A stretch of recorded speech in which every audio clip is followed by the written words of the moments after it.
মিরপুর পৌর বিএনপির সম্মেলন 9টা ওয়ার্ড মিলে এই সম্মেলন অনুষ্ঠিত হবে। এই সম্মেলনটি হবে মিরপুর মহিলা কলেজে অনুষ্ঠিত হবে। আমরা বিএনপির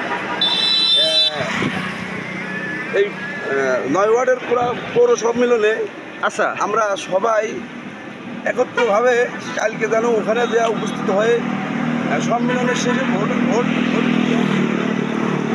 দিয়ে সুস্থ সফলভাবে সবাই যেন আমরা যার ইজতেমা শেষে যেভাবে ছিলাম সেভাবে থাকতে পারি, এই উদ্যোগে আমরা সব বিএনপি নেতা প্রতিষ্ঠানে দেখা সাক্ষাৎ করি করেছে। এখানে প্রতিযোগিতা এখানে পৌর বিএনপির সেক্রেটারি সাবেক জননেতা ইব্রাহিম মালিতা মার্কা পেয়েছেন মোরগ মার্কা। আচ্ছা, আর পৌর বিএনপি সদস্য সচিব আজাদুর রহমান আজাদ,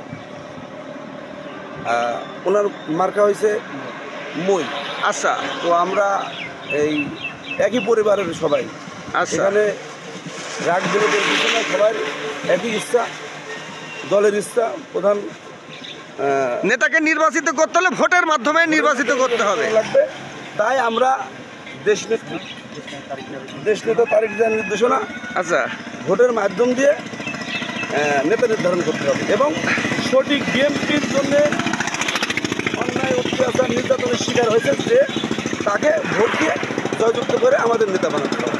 প্রিয় ভিউয়ার্স, আপনারা দেখতে পারলেন যে এখানে জনাব ইব্রাহিম আলী মালিতা, যিনি মিরপুর পৌর সাধারণ সম্পাদক ছিলেন, এখন বর্তমান তিনি সাবেক, তো তার প্রতিদ্বন্দ্বিতা করছেন জনাব আজাদুর রহমান আজাদ ভাই। তো প্রিয় ভিউয়ার্স, আপনারা ভিডিওটি অবশ্যই লাইক করবেন, কমেন্ট করবেন এবং শেয়ার করবেন। যারা ইউটিউব থেকে দেখছেন তারা অবশ্যই আমাদের চ্যানেলটিকে সাবস্ক্রাইব করে পাশের বেল আইকনটি ক্লিক করবেন।